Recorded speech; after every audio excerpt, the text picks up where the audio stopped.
Recorded live at 4ZZZ Studios Brisbane on 102.1 FM and broadcast across Australia on the Community Radio Network. You're listening to Z Games. With 10 years experience and over 500 episodes, Z Games brings you the best in gaming news, reviews, community and culture. Want to reach out? Message us on Facebook at ZEVGamesAU.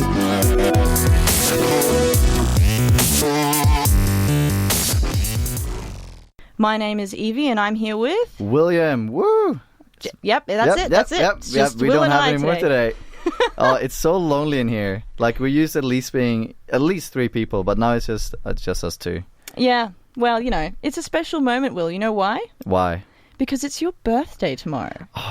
I mean, is it special today or is it special tomorrow? Well, you know, today I don't have a show tomorrow, so you know I have to announce it today. Yeah, today this is our celebration radio. Yeah, all about Will, really. Actually, no, Ronnie's birthday is also tomorrow. Is it really? It is. Oh my we goodness. share a birthday. Ronnie, I'm sorry if you're listening. I completely forgot about you. But Will didn't. Happy birthday to both of us. Yeah. Aw, and you're 21, yeah? 21, the big 21. Yeah, the big 21. Now legal to drive in every country. Legal to drink in every country. Well, I mean, I think the States is the only one that you can really...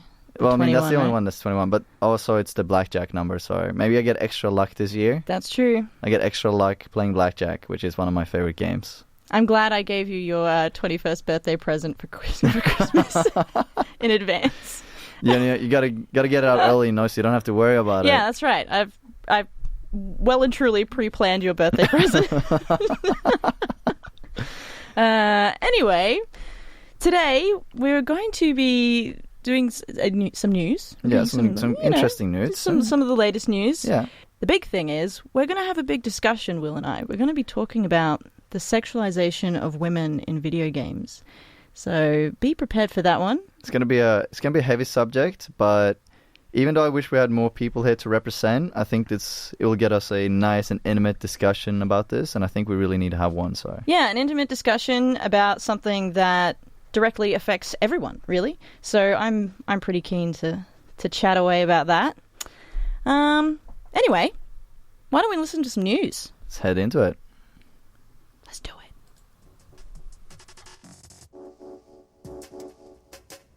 This week in gaming news, Amro El-Ansari, a RuneScape streamer, sued developer Jagex after the company muted him in-game last year.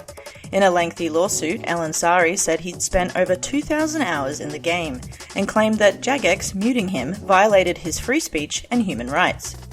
US Eastern District Judge Mark Kearney dismissed the case, saying that these allegations cannot state a plausible constitutional claim.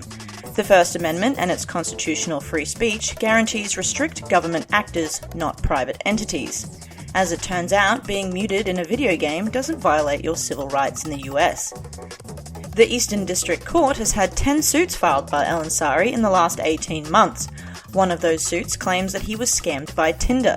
There is now talk about investigating what goes on in online platforms and the mini-governments they form. Where is the line drawn when it comes to free speech in a virtual space for game players? Atari-themed hotels are coming to US cities. After Atari's downfall in the 80s, they now hope to reinvigorate their company by entering the hospitality industry. Atari signed a contract that gives a license of its name and branding to a real estate developer, which will build 8 hotels across the US, firstly opening in Phoenix later in the year. Other cities to be graced with the new hotels are Austin, Chicago, Denver, Las Vegas, San Francisco, San Jose, and Seattle.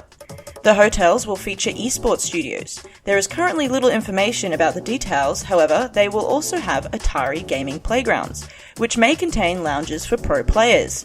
The hotels are said to contain regular hotel facilities such as pools, gyms, restaurants, bars, bakeries, and movie theaters. Atari has received a $600,000 advance for licensing the brand. Hopefully the hotels are a success so more hotels can be built in the long run.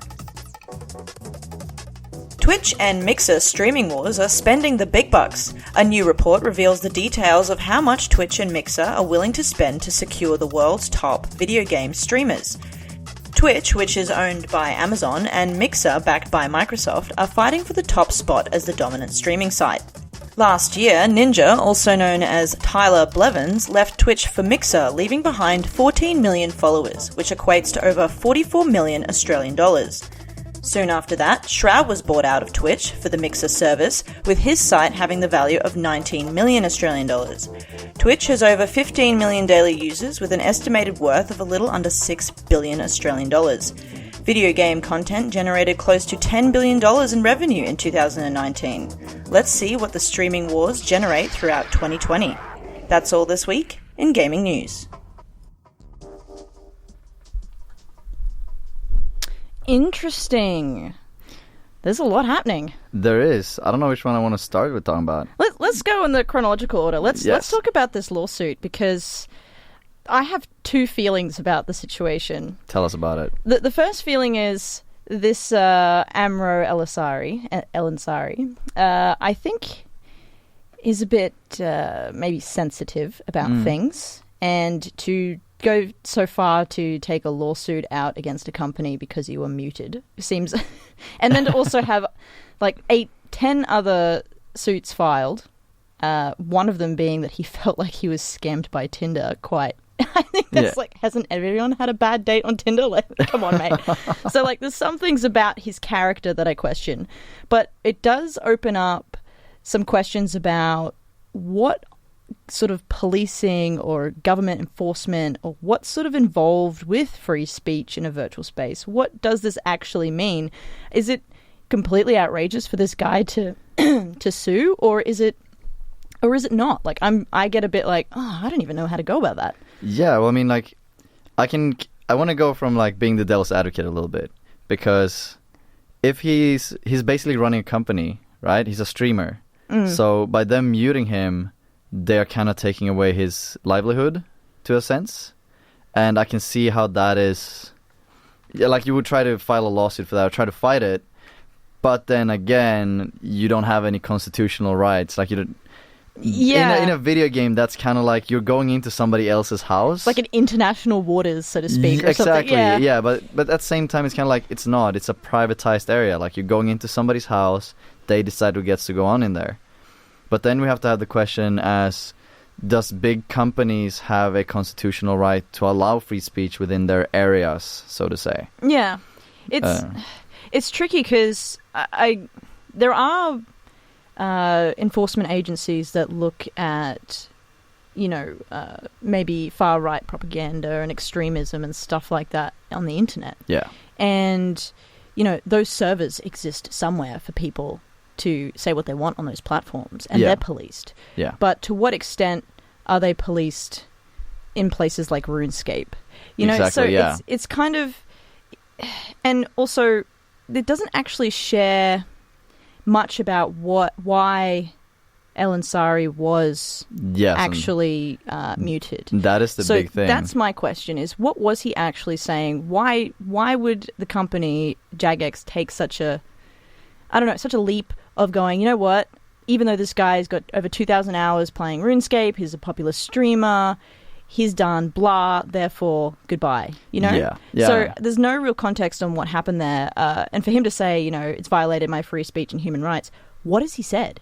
So if anyone knows, feel free to message us on Facebook at ZEDGamesAU, because I couldn't find anything. Oh, well, I would like to see that as well. I mean, going for it as well, no game developer wants to ban somebody or mute somebody who is advertising their game or free enjoying publicity. it. Yeah, like, so he must have probably done something pretty bad. And usually when it comes to mutes in games, it has with some sort of harassment, racism, sexism, or something like that to do. Yeah, and something extreme as well. Yeah. It'd be interesting.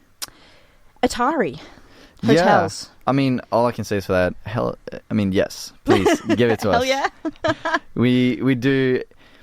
I like anything game franchise, all right? I will live in an Atari hotel if I could. That sounds amazing. Give it to me now, please. Yeah, when I first was sort of reading up about it, it's like, they've just sold out pretty much for the hospitality industry, and some real estate guy's like, I'll take the name and I'll do something with it. But it's cool to see that there's going to be, like, gaming playgrounds or whatever, and lounges, and there's going to be, like, facilities for esports players or events, and that's awesome to think that there's going to be a hotel chain that is Atari. Yeah. The very original game masters. Creating like little mini homes all over the states for people to do that. So yeah, I'm super excited. Hopefully they get enough money and the traction goes really well that they can come over the ocean. They can expand. Yeah, I mean, I can say, like, for me moving into Australia has a lot of these kind of like restaurants with themed like Street Fighters and that kind of stuff. And for the nerd in my heart, I just get happy when I see that kind of stuff. Yeah, it's me kind of too. like, it's a little geek culture that's going on, and maybe this is like a little bit too much because you get kind of like, it's normalizing. But at the same time, this gives opportunity for kids that maybe didn't grow up with Atari to get to know those characters that we grew up with and that we love so much. You grew up with Atari, Will? No, but I'm saying it more as... You're 21 tomorrow, come on.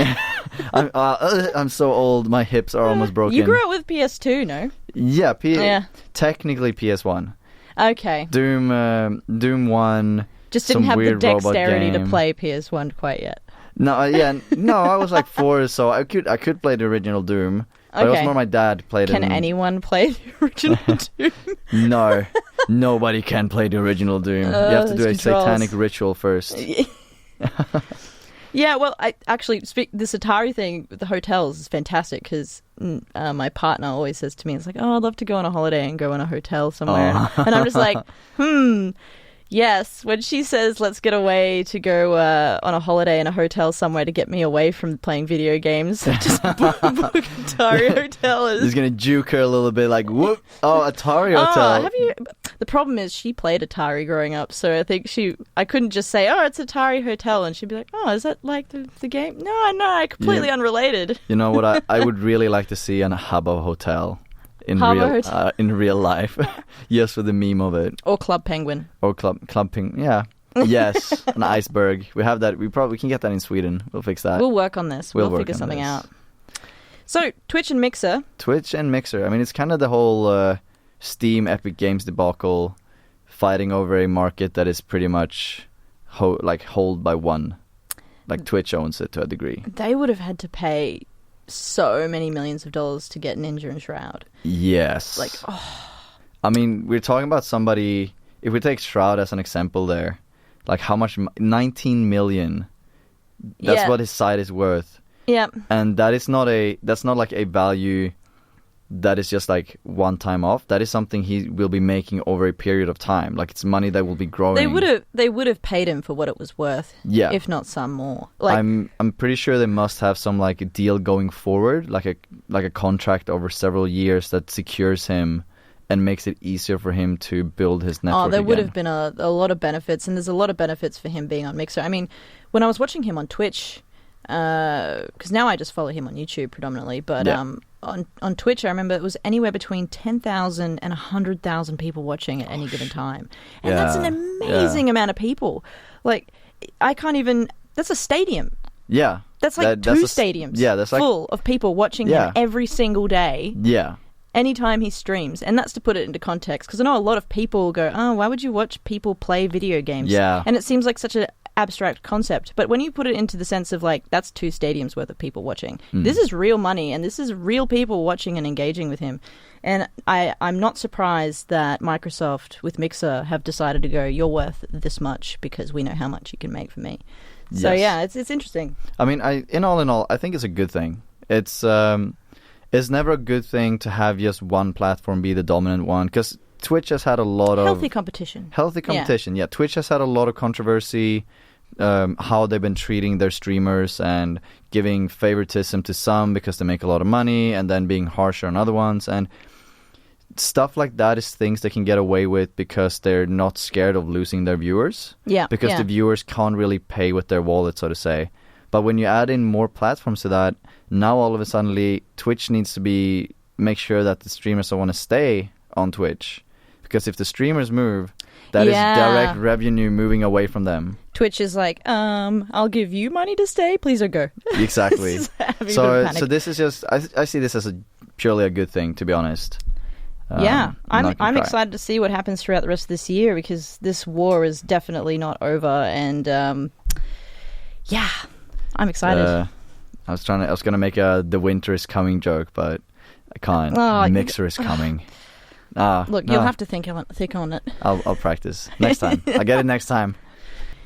So, Will, we're going to talk about some fun stuff now. I mean, fun. It's important stuff. Yeah, really fun. Yes. Heavy. Heavy stuff.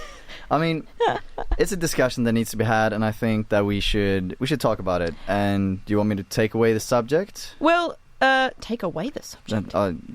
Yes, I know what you're saying. Yeah. I get the gist of what you're saying. I just want to give a shout out to Millie, who actually suggested that we discuss this on the show. However, was unable to come in tonight, unfortunately. But yeah, we're going to be talking about the sexualization of women in video games and some of that gender representation that's out there. It's tricky because the thing is, as much as I love playing video games, there's this other side from a female-bodied perspective where it is extremely. It's just a huge misrepresentation. It perpetuates the patriarchy. It perpetuates a culture that women are objectified, women are sexualized, or created or set out to be as villains. You know, like they're language warning. They're set out to be bitches or whatever. And men are also portrayed as violent and stereotyping men as well in a different way. That they're strong, they're arrogant, and they have a tendency for aggression. So there's a lot of this black and white spectrum on the representation of gender, and specifically women. I mean, there's a lot of depictions of quite young girls who get sexualized in video games. I think Millie wanted to talk about some of that with The Witcher 3. There's also Grand Theft Auto, which is a game that I've never played and actively not played purely because I just think it's grotesque for a number of reasons. And one of the biggest reasons is the sexism. It's just outrageous, I think, that the portrayal of men as these aggressors and women as just tools to play with within the game is quite obscene, really. Yeah. How do you feel about it, Will? How do you feel about this? The thing, like, talking from also the male side of these things, for me, it's not as problematic because I don't see it from the emotional way you see it, but I can still understand how you feel misrepresented and how things like this, I mean, it's not fun to see. Like, just as much as I want to be represented in games, I understand that you also want to be represented in games. And the real tricky question comes in, how much can we decide on art, basically?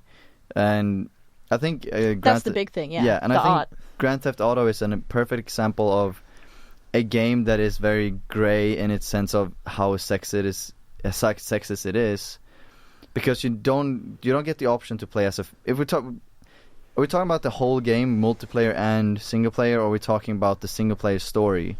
The single player story mainly is that's the one that where you're a male character. Yeah, because then you're kind of going from, and it's the kind of same with Witcher 3 and all that. Those games go out and they play on stereotypes a lot, and they also don't necessarily try to depict truth or so, like reality. And then you kind of have to question, well, should they do that? Like, because to my knowledge, there's not any real sexism in the game where they're saying females are weak or anything like that. But they're implying it. In certain situations. I mean, if you think about how many games there are where the lead character is a white, straight male. Yeah. Versus in comparison to any other type of ethnic person or religion or gender or what have you. Yeah. You know, it's such a disparity. It's huge. Yes, and it's one of those disparities where I'm like, it's bad. It is bad, but it's not. It is not because the game industry is not doing it because we want to be sexist. What they're doing is going from this, because you linked to an article where they talked about, a majority, like, even I would say a majority of gamers today are actually female. Above 50% are female, but we still only have about 4% of games with only a female as the main protagonist. And that is not because game devs try to be sexist, but game devs are catering to the general gamer audience. which most of the females playing are usually moms playing Candy Crush that drives up the statistics. And then the people who play like more serious games tend to be men. But then we have a huge group. The more serious games? That's a bit... yeah, okay, yeah, no. I'm sensing some unconscious bias over here, Will. No. Well, I'll take that back. I mean more playing games on a regular basis that are more deeper than Candy Crush. Like bigger games, you could say. Okay, all right. And there... Thin ice, buddy. No, I'm kidding. But it's... the statistics there are more closer to maybe 60-40%, where there's still a huge group of people which are female that are not being represented as they should. And to me, that is game developers missing out on a big market rather than them trying to be sexist. I think for us to get a better understanding of why women are poorly represented in video games is you've got to look at the demographics of the people making them. Yes. So as much as I truly don't believe that every developer out there, male, female, or otherwise, is actively trying to portray women as a sexual object, as dumb or useless or whatever these things are. Yeah. I don't think they're trying to do that. I think the problem is that unconsciously they're making that happen through what they create.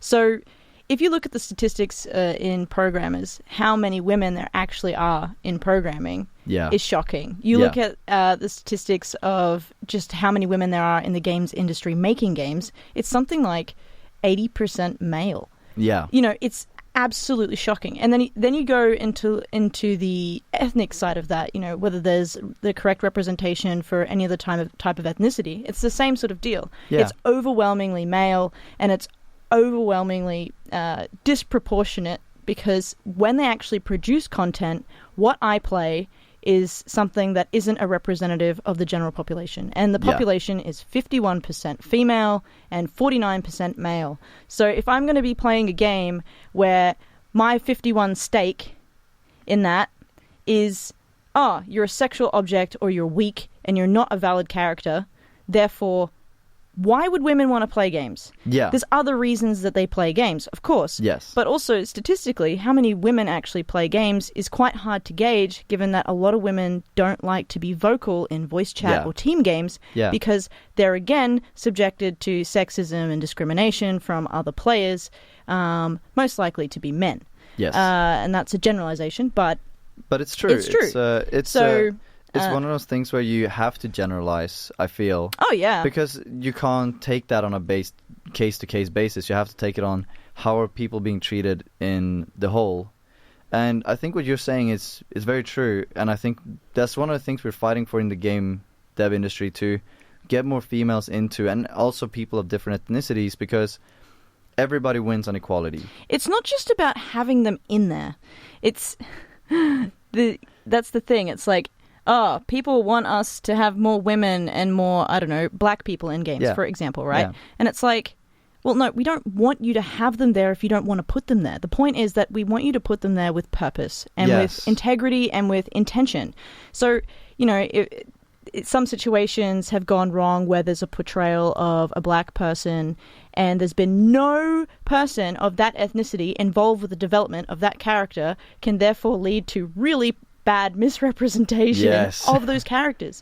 The idea is that if we're going to have substantial change in terms of having representation of women changed and ethnically diverse and inclusive of LGBTIQ plus community, we need those people making them. Yes. We need those people hired, because it's not about hiring the right person for the job. It's about hiring the person that's suitable for the job. I like that. You know, we've got to be looking at, okay, yeah, sure, our studio is 80% male, and I've now interviewed I'm down to the last two people to interview. I've got a male and a female employee that I can potentially hire.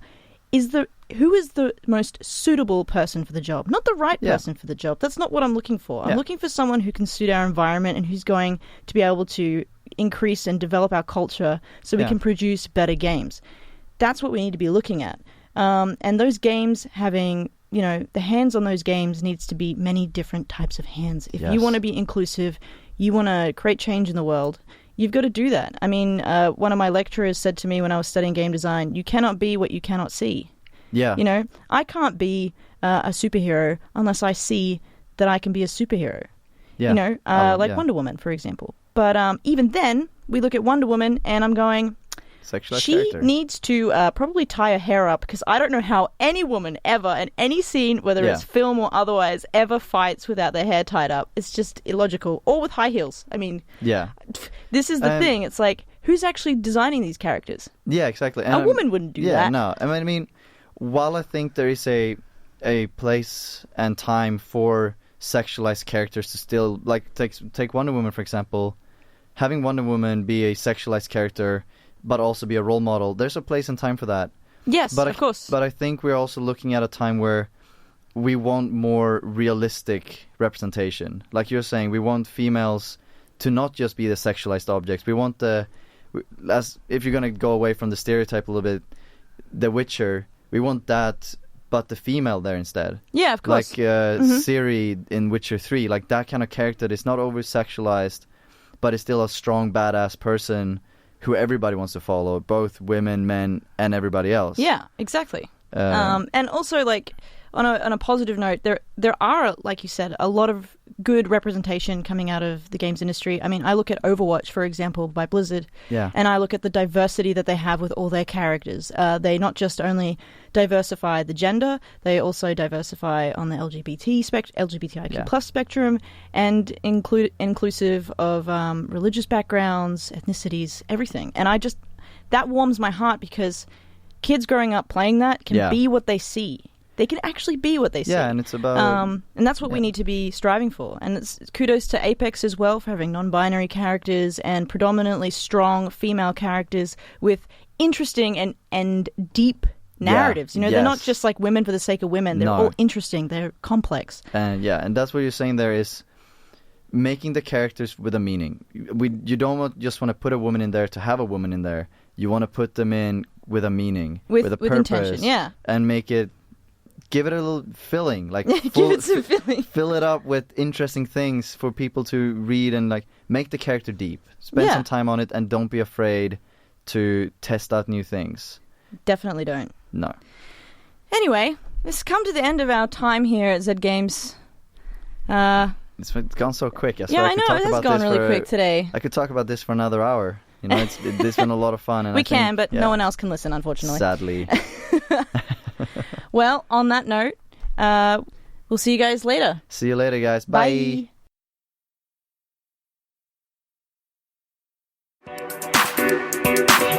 Want to listen to more Z Games? Check out our podcast on Spotify or follow us on Facebook, Instagram, and Twitter, which is at ZEDGamesAU to get behind the scenes action. sneak peeks into reviews, And of course, lots of memes.